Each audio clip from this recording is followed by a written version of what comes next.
first fatal flight of the Concorde was also its last fatal flight. On the 25th of July 2000, Air France Flight 4590 was leaving Charles de Gaulle Airport in Paris, France, en route for JFK Airport in New York, when it caught fire and crashed into the nearby hotel, HOTELISSIMO. 4 people on the ground and everyone on board, 100 passengers and 9 crew, were killed.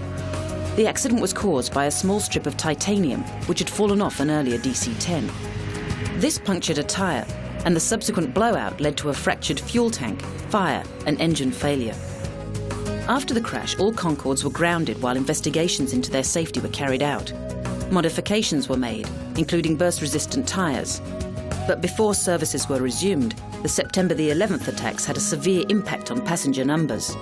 Air France ceased flights in May 2003, and British Airways followed suit 5 months later. It was a sad ending for an aeroplane that had been launched amid such high expectations and for nearly 30 years had been the last word in glamorous air travel. It was by far the most successful of the only 2 supersonic passenger planes ever operated commercially, and was revered for its ability to fly between New York, Paris and London in half the time of other airlines. Its average cruising speed was Mach 2.02, or 2,140 kilometers per hour. Its familiar drooping nose cone was a design compromise. Straight in flight, it aided aerodynamics. While cocked, it enabled better visibility for the pilots during landing and takeoff. In 2006, the Concorde was voted the winner of the Great British Design Quest, beating such icons as the miniskirt, tube map and E-Type Jag. And a group of French engineers are keeping one of the youngest Concordes in near airworthy condition, while a UK society is conducting a campaign to get the aircraft back in the skies by 2010. Perhaps the Concorde will fly again one day, after all.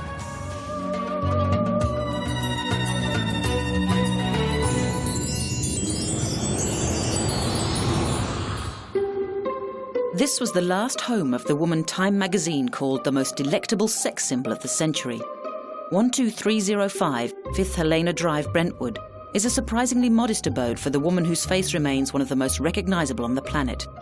It was here that Marilyn Monroe, aged only 36, was found dead on the morning of the 5th of August 1962.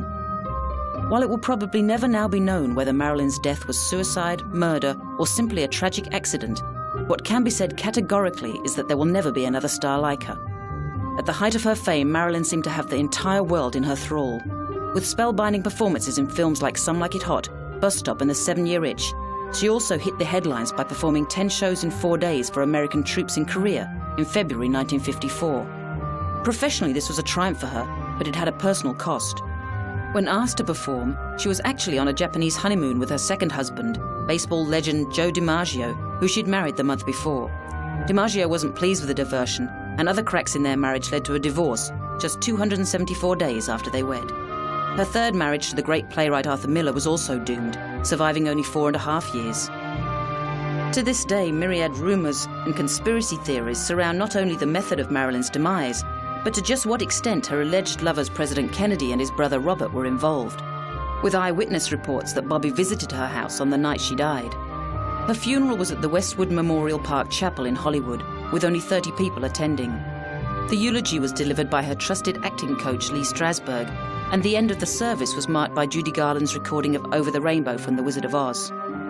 Whether it was simply her early death, or whether Marilyn's star really did shine brighter than almost any other, she was fated not to be forgotten, not by the public or by her nearest and dearest.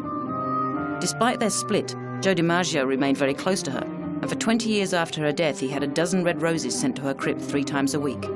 He died in March 1999, having never remarried.